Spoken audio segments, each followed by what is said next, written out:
अभद्र डाक्तरंक मुहरु दो अक्षरी भाषा।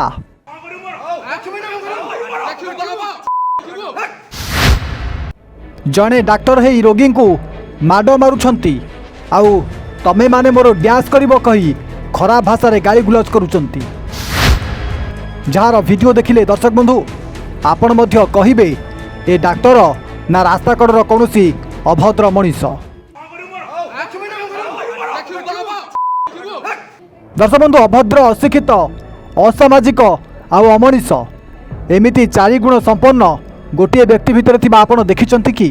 जदि देखि नाहंती तेबे ए युवक को टिके देखि नियंतु।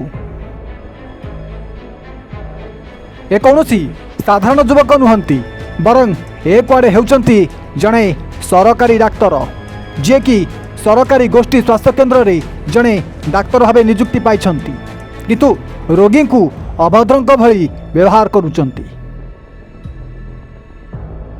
ए बाबूंको ना हेउची डाक्टर देवदत्त मुदुली। पाठ पढ़ी डाक्तर सिना हेइचंती किंतु बापा बयसर रोगी को केमिति व्यवहार करा जाए बोधे यही डाक्तर बाबू जनक शिखि पारि नाहंती। कारण जड़े डाक्तर है जड़े बापा बयसर रोगी को यही डाक्तर बाबू हाथ उठाई माड़ मारिछंती आउ दो अक्षरी भाषा रे गाली गुलज करछंती। तेबे आपण निजे चिंता करंतु एमिति लोक को कौन डाक्तर कह ना कौनसी अभद्र आ अशिक्षित कह। दर्शक बंधु व्यक्ति जन को कुआडे थंडा ज्वर होता पाखरे टंका नथिला भाभी सरकारी डाक्तरखाना रे देह देखाइबे मागणा मेडिसिन खाइबे किंतु आम डाक्तर बाबू रोगी को चिकित्सा करिवे कौन निजर देह भितर लुचाई रखिथिबा अभद्रामी को से बाहर कर देथिले आउ जणे बापा बयसर रोगी को माड़ मारी भाषा अभाषा कही ताकू गाली गुलज करथिले। कथार अच्छी थिले थाउ पछे गुण हजार चरित्र नथिले सबु असार। अब ये डाक्तर कथबार्ता और व्यवहार को देखले लगुच डाक्तर बाबू निजर चरित्र कुआडे रास्ता रे नीलाम कर देइचंती और सेतिपई बापा बयसर लोक को व्यवहार रे निजर अभद्रामीर सबु सीमा पार कर देइचंती। ठंडा ज्वर आउ तंटी दर्द होइजे चप्पल ढोकी पानी मुझे कही सार को सार कह मुझे चिठा लिखी मोर मेडिसिन भी किणी अधा लिखी आज जन गोटे रोगी आसला ये चिठा बंद कर मत कहले 4टा बेलू आसबू औषध नबू देखा जीवु आईन करें से मुझे ठियानी से बुढ़ा देखिले देखा आउ जड़े गोटे माइक आसला चिठा कले मेडिसिन देले से नहीं गले मुझे सार मो देखु से देखिकी मत कहले लिखी दूसरी आम किणी नहीं सार किणा आम पैसा नहीं आम मेडिसिन लिखी दिया गवर्नमेंट मेडिसिन नबू ना हो पारे आम दे पारूँ तू क्या बेसी नबे कथा करूँ या के मतलब गोडी का धक्का पकड़ से डाक्तर हाँ पब्लिक लोग भी देखी ये गेट मत मत लगुटी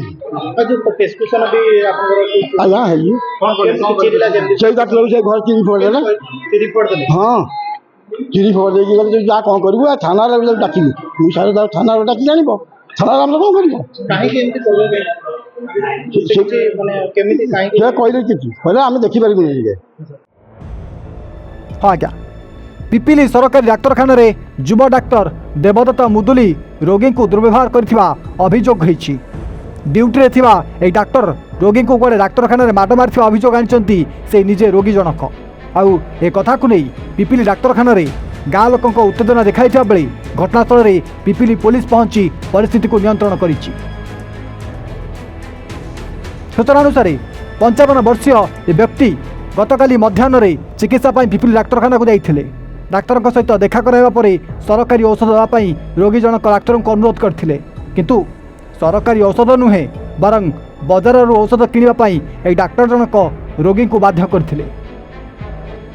पर डाक्तर आ रोगी मध्य उक्त घटना को नहीं बचसा होबारु डाक्तर लिखिथिबा से प्रेस्क्रिप्शन को चिरीदेवा सहित ताकू धक्का मारी बाहर कर देइथा सहित माड असभ्य भाषा गाली गुलज करथिबा निजे रोगी अभियोग करछि।